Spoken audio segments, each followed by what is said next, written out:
Chegamos ao último vídeo desta série de 4 vídeos sobre o catolicismo apostólico romano. E nesse vídeo de hoje, nós vamos falar sobre as aparições de Marias e outros santos. À luz da Bíblia, é possível que tais aparições ocorram? E se elas ocorrem, como harmonizar isso com o texto bíblico?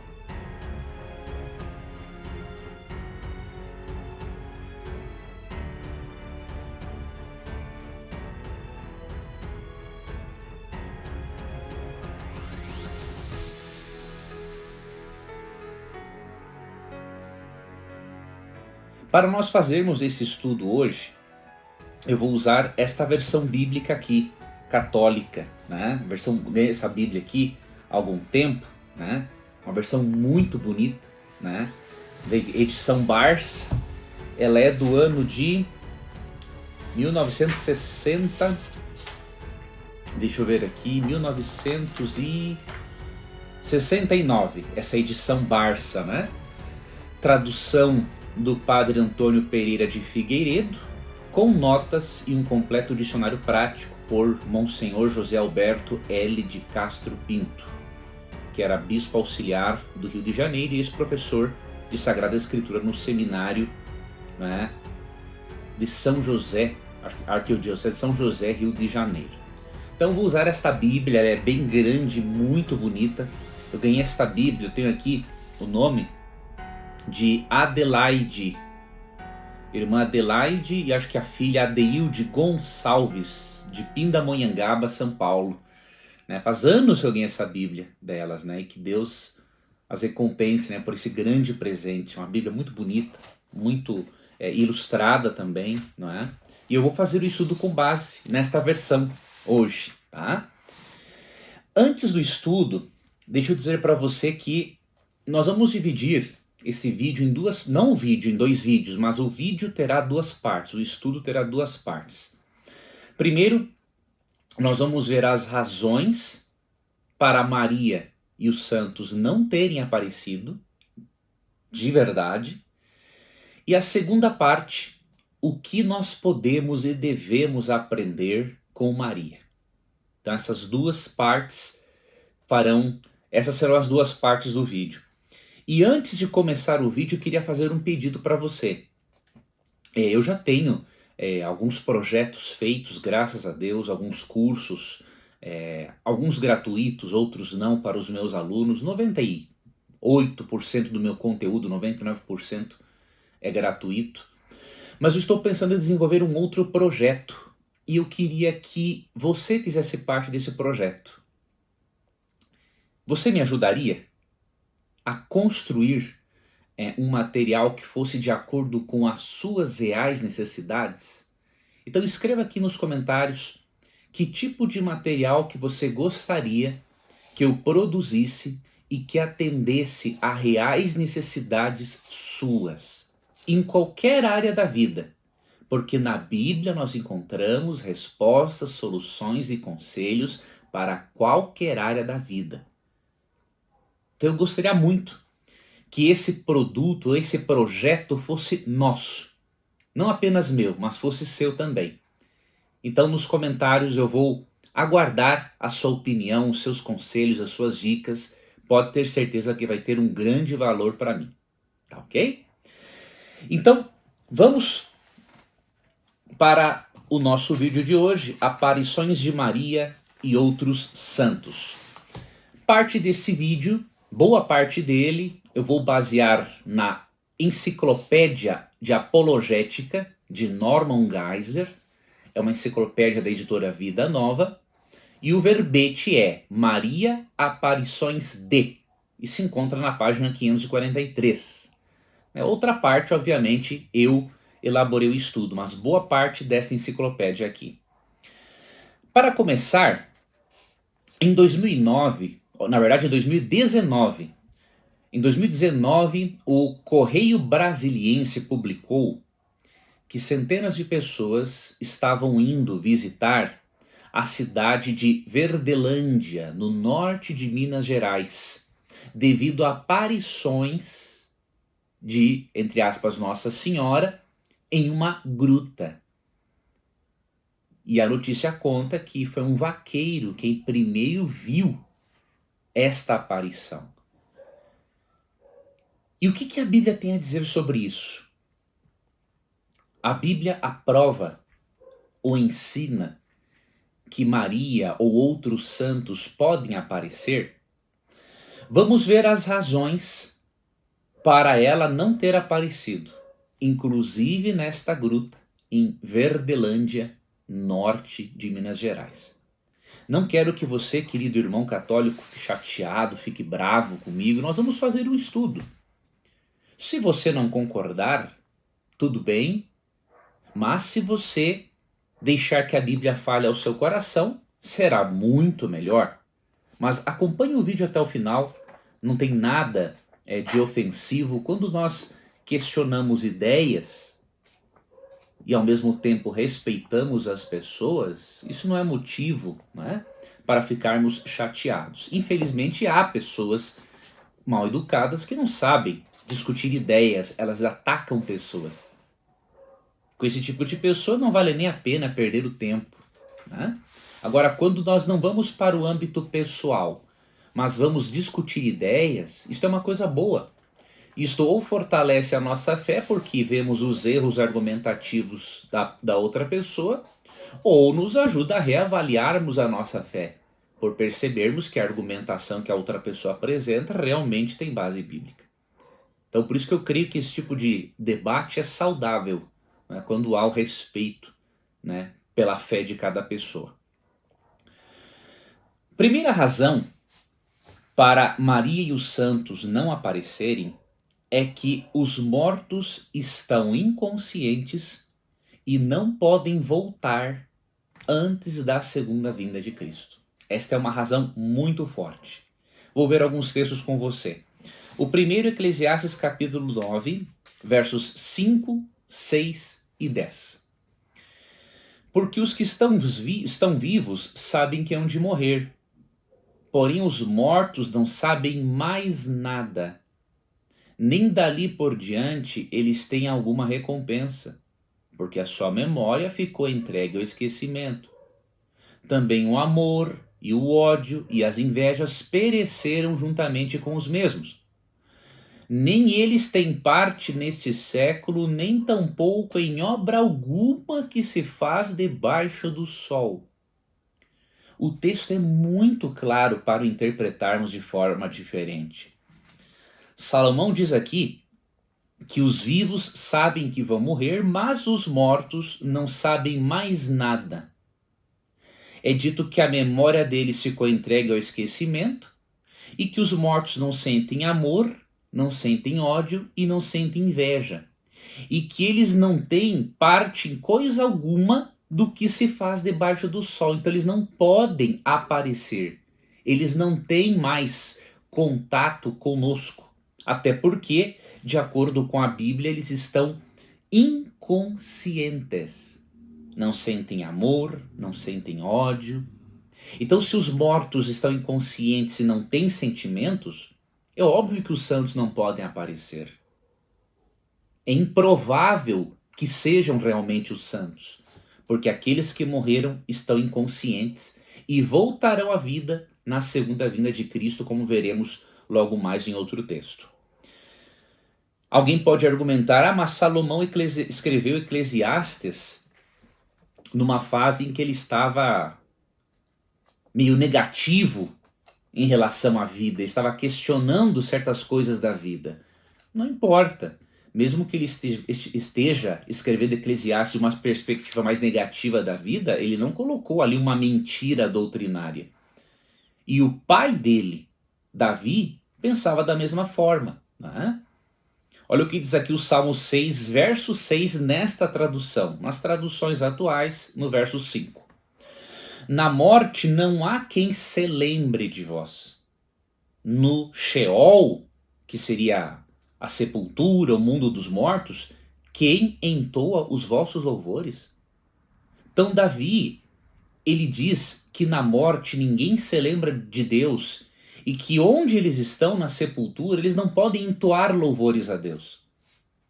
Então os santos não estão conscientes e não estão louvando a Deus. Outro texto importante em que Davi, pai de Salomão, apresenta a mesma opinião é o Salmo 115, verso 17. Né? Na Almeida Revista Atualizada, né, diz que os mortos não louvam ao Senhor, nem os que descem à região do silêncio. Então pode ter certeza de que o texto de Eclesiastes 9, versos 5 e 6 reflete uma verdade bíblica. Os mortos estão inconscientes e não têm parte em coisa alguma do que acontece aqui neste mundo. Então eles não podem aparecer. Outro texto para considerarmos é Jó capítulo 7, versos 9 e 10. Esse texto diz que os mortos não podem voltar. Ou seja, antes da ressurreição, eles não podem voltar. Jó capítulo 7, versos 9 e 10. Assim como se desfaz a nuvem e passa, assim aquele que descer aos infernos não subirá. Infernos está nessa tradução, né? Mas aqui, na verdade, é a sepultura. Sheol é sepultura, né? Nem tornará mais a sua casa, nem o lugar onde estava o conhecerá jamais. Então veja, a pessoa que morre, ela não pode voltar a subir. Né? Interessante que o texto diz subir, não descer, não é? Ou seja, o morto se encontra na sepultura. Né? Ele não desce. O morto não pode subir também. Né? Então, se o morto não pode aparecer, as aparições realmente não são válidas do ponto de vista bíblico. E a Bíblia diz que o morto voltará a aparecer quando for ressuscitado na segunda vinda de Cristo. Né? Isso está na segunda carta de Paulo a Timóteo, capítulo 4, versículo 8. 2 Timóteo 4, 8. Para quando Paulo aguardava receber a recompensa, né, da vida eterna. Veja o que diz 2 Timóteo 4, versículo 8.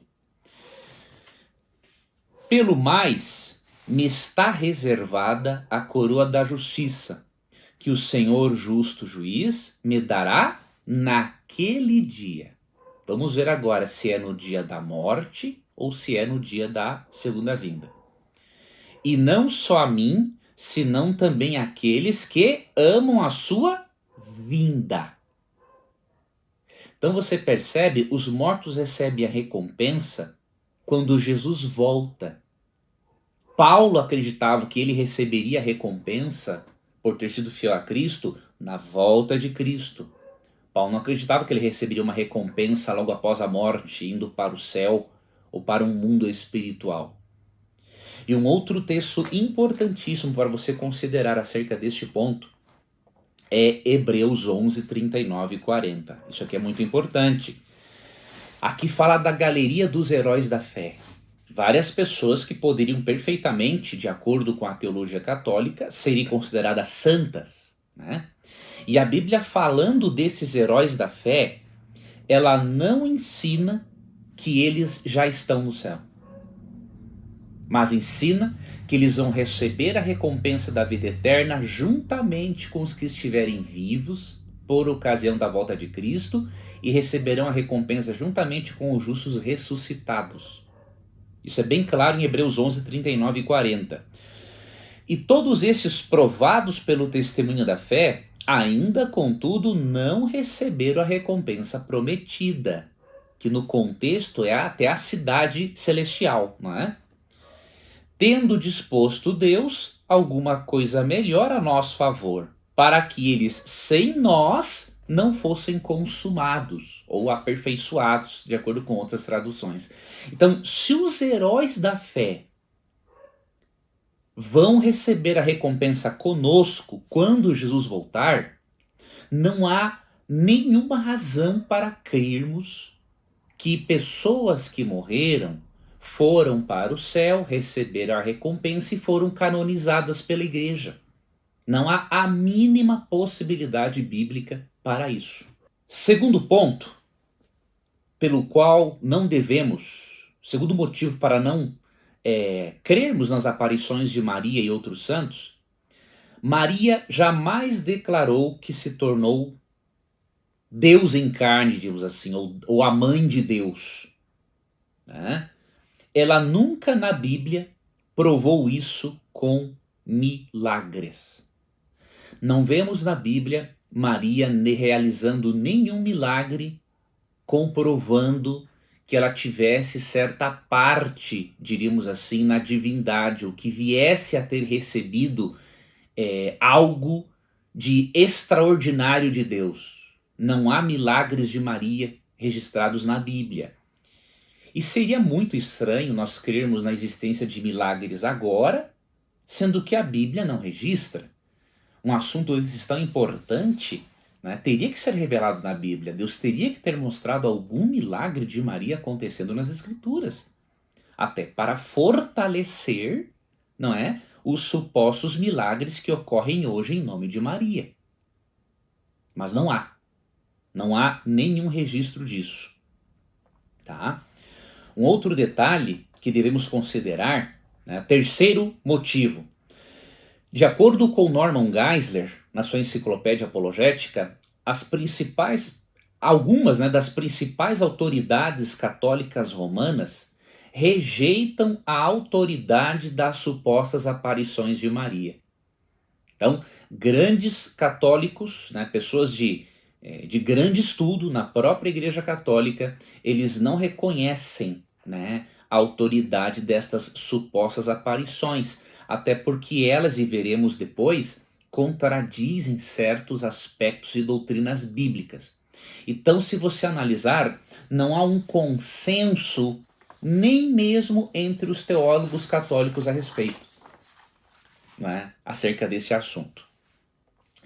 Quarta razão para não crermos nas aparições de Maria e outros santos.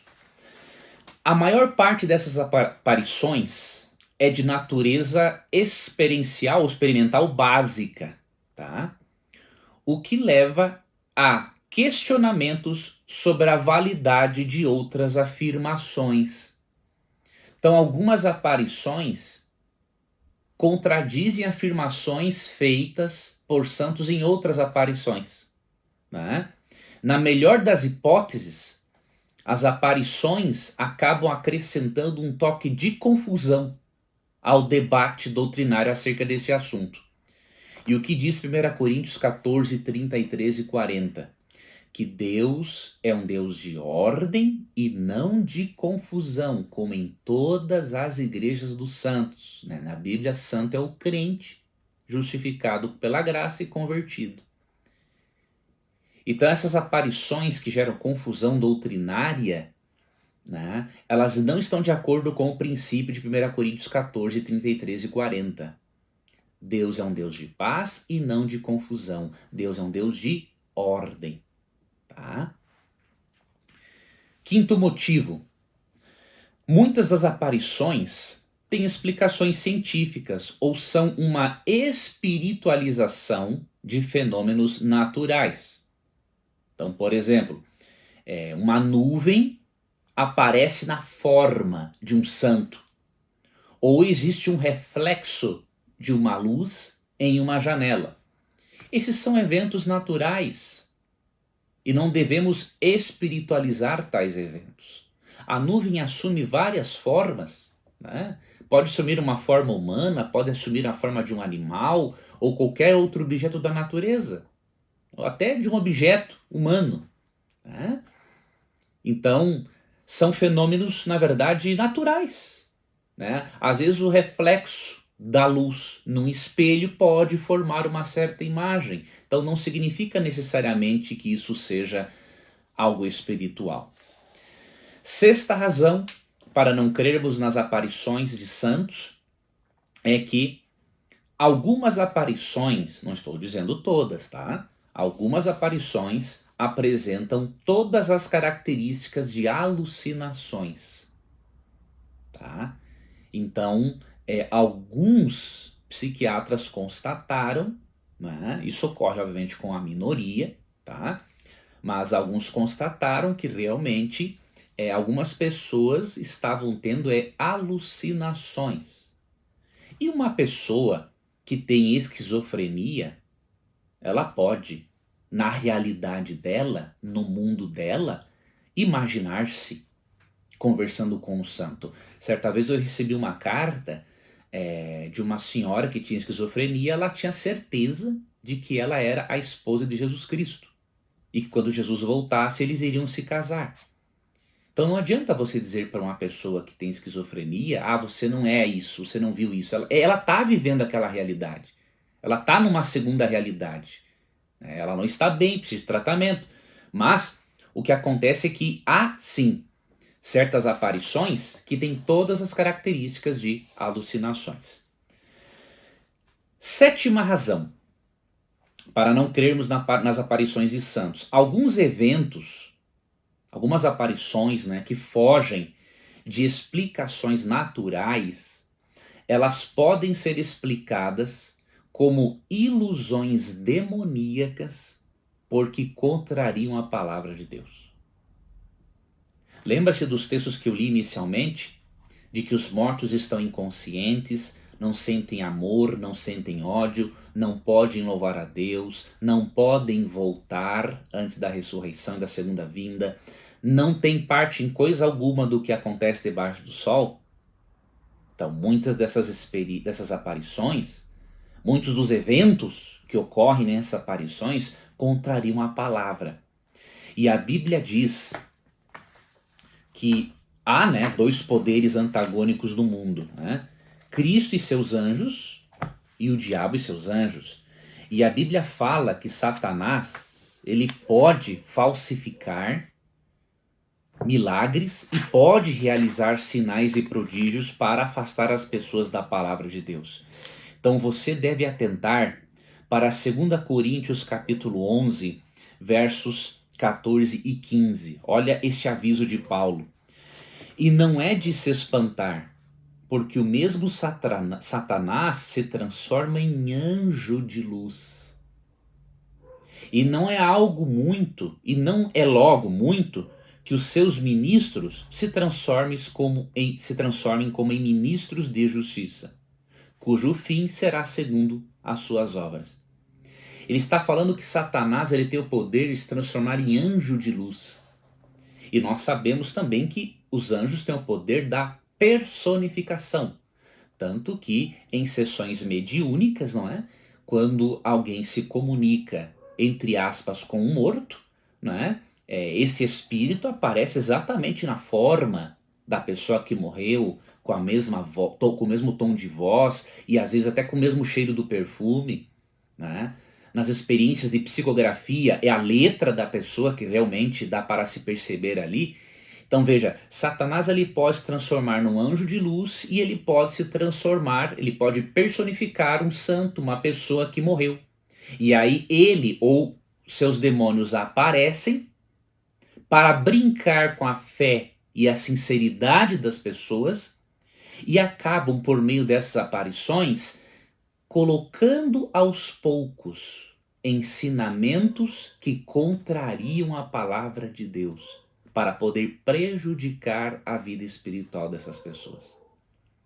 Eu tenho que lhe dizer esta verdade.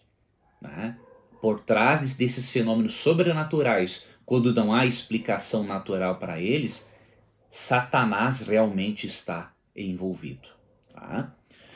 Oitava razão para não crermos nas aparições: elas tendem a estar associadas à veneração ou à adoração da estátua, crucifixo ou ícone. E nós já vimos em outros vídeos que mesmo que um irmão católico manifeste carinho por um santo através de um ícone, isso é uma forma de idolatria, porque Deus, de acordo com Deuteronômio 4, 15 a 19, ele não autoriza fazer imagens até mesmo de seres humanos. E 1 Timóteo 2,5 ensina que só existe Jesus como intercessor. Então não há outro intercessor. Não há santos intercedendo por nós. Então, considerarmos outras pessoas como intercessoras no lugar do divino Cristo é uma forma de idolatria, né? E as aparições contribuem para reforçar esse sentimento idolátrico, tá?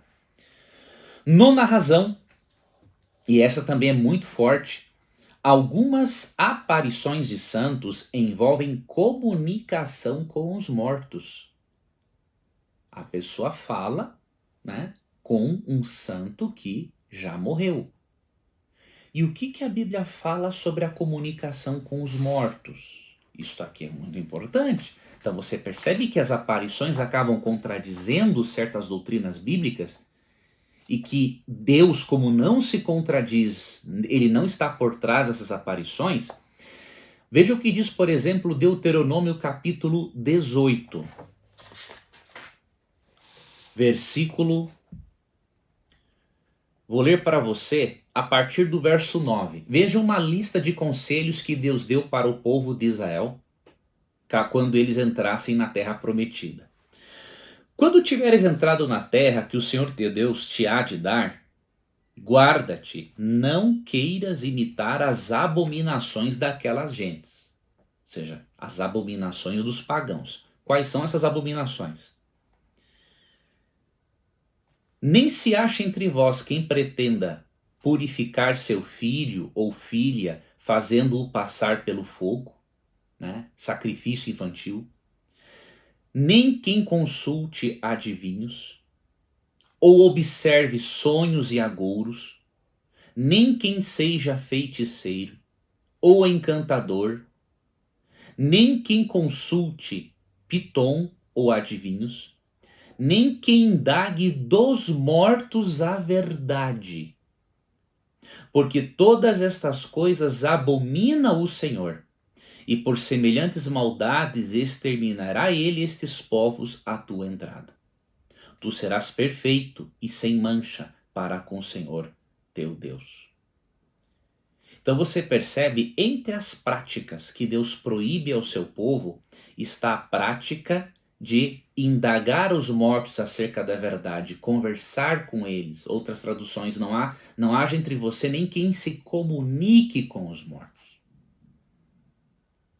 Isso é tão sério que Isaías 8, 19 e 20, eu vou ler aqui agora na nova tradução na linguagem de hoje, porque o texto aqui é tão claro que vai ajudar a você a perceber que se as aparições envolvem, né, comunicação com os mortos, isso é uma contradição clara das Escrituras, porque os mortos estão inconscientes. Então, Isaías 8, 19 e 20. Aqui fala de um outro contexto, mas o princípio vai aplicar-se ao que estamos tratando aqui.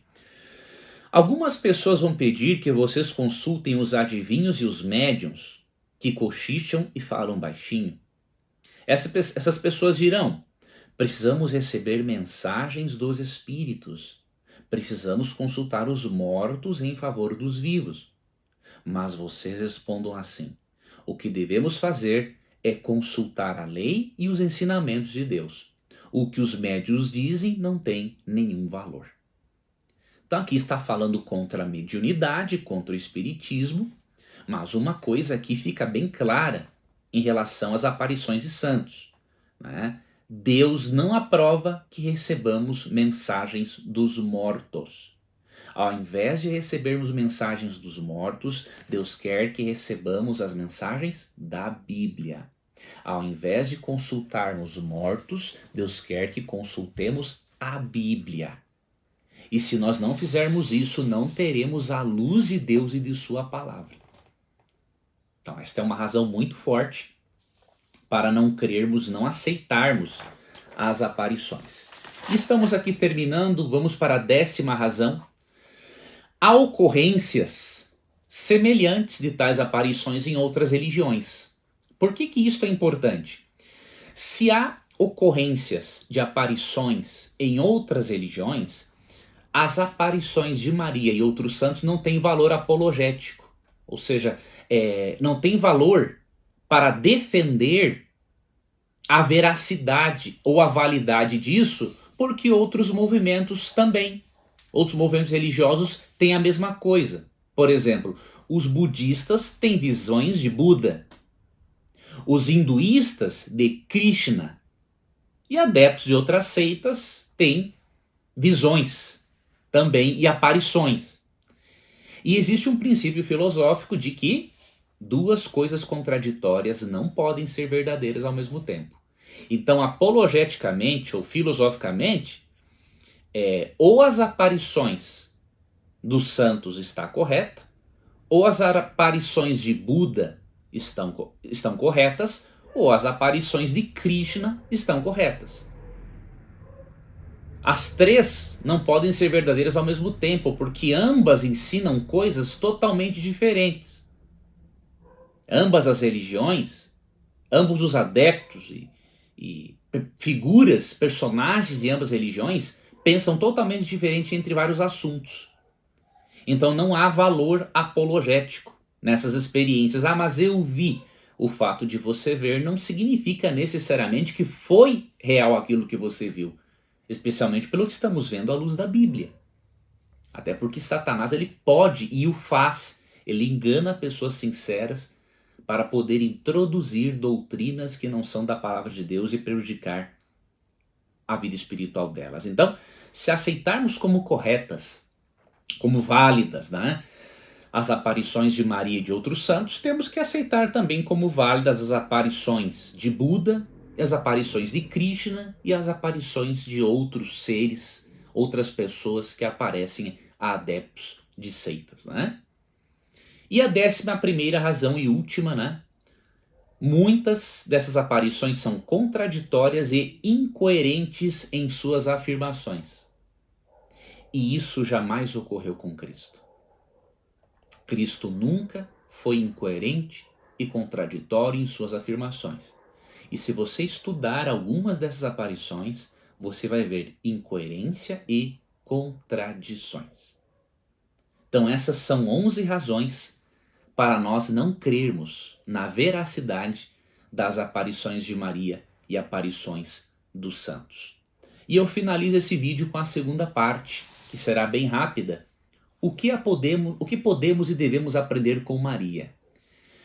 Mesmo que de acordo com Atos 1,14, Maria não tenha subido aos céus com Jesus, né? Quando Jesus subiu aos céus em Atos 1, 9 a 11, Atos 1,14 diz que ela permaneceu aqui na terra, congregando, né?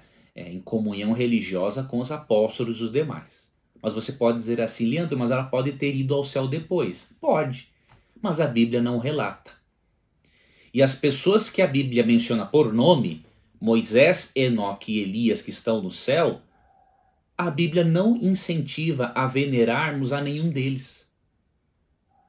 Num outro vídeo eu falei que entre os muitos textos, né, Atos 7, 55 a 57 mostra que quando Estevão teve uma visão de Jesus, ele viu Jesus ao lado direito do Pai, ele não viu Maria ao lado direito de Jesus e nem ao lado esquerdo do Pai.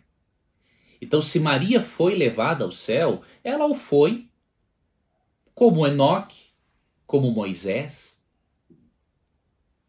Estão lá porque receberam essa graça de Deus, mas não se tornaram intercessores. E não há nada na Bíblia que indique que Maria é intercessora.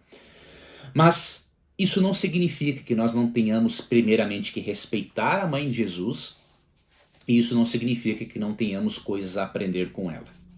Tá?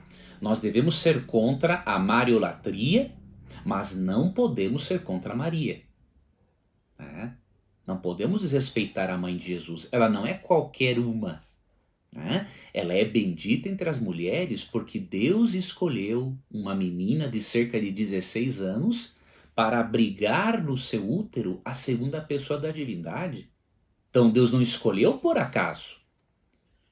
Mesmo ela sendo uma pecadora, ela era uma pessoa especial e Deus viu que ela seria a pessoa ideal para dar a educação que Jesus precisava receber enquanto ele se desenvolvia, até ter consciência da sua divindade, da sua missão. Então Maria foi sim uma pessoa muito importante. Então temos que evitar os dois extremos. Venerá-la ou adorá-la, não é? E ao mesmo tempo desrespeitá-la. Isso não pode acontecer. E o que nós podemos aprender com Maria? Eu anotei aqui pelo menos 6 coisas. Primeiro, submissão, humildade e serviço a Deus. Isso você pode aprender com ela em Lucas 1,38. Maria foi um grande exemplo de submissão a Deus, humildade e serviço a Ele. Todo cristão não deveria ser assim como Maria? É óbvio que sim. Todo cristão, seja católico, seja protestante, qualquer religioso, deveria ser como Maria neste ponto. Submisso a Deus, humilde e prestar um serviço a Deus. Então vamos ler aqui Lucas 1, 38, para aprendermos isto com Maria. O texto diz o seguinte: então disse Maria, eis aqui a escrava do Senhor. Na verdade, a palavra é serva do Senhor, não é? Nas traduções mais atuais. Eis aqui a serva do Senhor. Faça-se em mim segundo a tua palavra. E o anjo se apartou dela. Então, quando o anjo Gabriel disse que ela teria a missão de ser a mãe de Jesus, ela demonstrou aqui submissão a Deus, demonstrou humildade porque se apresentou como serva de Deus e demonstrou serviço a Deus. Ela estava disposta a fazer aquilo que Deus havia pedido. Então, primeiramente, podemos aprender isso com Maria. Aprendemos também com Maria outra coisa aqui no verso 41 de Lucas. Educação. Maria era uma pessoa muito educada. Olha o que diz o verso 41. E aconteceu que tanto que Isabel ouviu a saudação de Maria, deu o menino, ou seja, João Batista, que estava no ventre de Isabel, não é? Deu o menino saltos no ventre. E Isabel ficou cheia do Espírito Santo. E aí depois ela diz que Maria é bendita entre as mulheres. Maria saudou Isabel, e Maria saudava, obviamente, todas as pessoas, né? Então isso aqui demonstra educação. E com Maria você pode aprender, né, a não saudar apenas algumas pessoas, mas saudar a todas as pessoas. Quem olhar para você, quem passar por você, cumprimente, né? Seja educado como Maria era educada. Terceira coisa que aprendemos com Maria: ela adorava unicamente a Deus e não venerava mais ninguém. Esta é uma outra lição muito forte que aprendemos com Maria em Lucas 1, 46 e versos 48 a 50. Verso 46. Então disse Maria, a minha alma glorifica o Senhor. Maria só adorava ou venerava a Deus, mais ninguém. Versos 48 a 49. Por ele ter posto os olhos na baixeza da sua escrava, olha a humildade dela. Porque eis aí, de hoje em diante, me chamarão bem-aventurada todas as gerações. Porque me fez grandes coisas o que é poderoso, e santo é o seu nome. E a sua misericórdia se estende de geração a geração sobre os que o temem. Então, além de louvar a Deus, ela diz que o nome de Deus é santo. Ela não diz que o nome dela é santo. Então, Maria nunca atribuiu para si a santidade que os teólogos católicos atribuem a ela. Tá? E não pode alegar-se, nós recebemos essa revelação posteriormente pela tradição da igreja. Não, não pode alegar isso. Um assunto desses tão importante, jamais Deus deixaria de informar a própria Maria. Mas isso nunca aconteceu. Então, é pura especulação humana, né, intitular Maria de algo que ela mesma nunca se intitulou. Quarto princípio que podemos aprender com Maria: ela reconhecia que era uma pecadora e que necessitava de um Salvador. Lucas 1,47. E o meu espírito se alegrou por extremo em Deus, meu Salvador. Quantas pessoas neste mundo não reconhecem nem a existência do pecado para poderem viver do jeito que quiserem? E Maria é um grande exemplo. Ela reconhecia que era pecadora, que estava em constante crescimento e no processo de santificação, assim como todo crente, e ela via em Deus o seu Salvador. Quinto princípio que podemos aprender com Maria é que ela foi uma grande mãe e educadora e que ela não se esquecia da educação religiosa de Jesus Cristo. Vamos ver isso em Lucas capítulo 2, versículos, a partir do versículo 21. E depois que foram cumpridos os 8 dias para ser o circuncidado o menino, né, Jesus, foi-lhe posto o nome de Jesus, como lhe tinha chamado o anjo, antes que fosse concebido no ventre de sua mãe. Verso 22. E depois que foram concluídos os dias da purificação de Maria, segundo a lei de Moisés, o levaram a Jerusalém, para o apresentarem ao Senhor. Segundo o que está escrito na lei do Senhor, todo filho macho que for primogênito será consagrado ao Senhor. Então Maria, desde o nascimento de Jesus, se preocupava com a fé de Jesus. Se preocupava em ensinar a ele os princípios de Deus. E por Lucas capítulo 2, versos 40, verso 40, você pode perceber que ela foi realmente uma grande educadora de Cristo. Diz o texto: entretanto o menino crescia e se fortificava, estando cheio de sabedoria, e a graça de Deus era com ele. Então Maria, pelo ensino religioso, pela mãe que ela criou um filho muito sábio.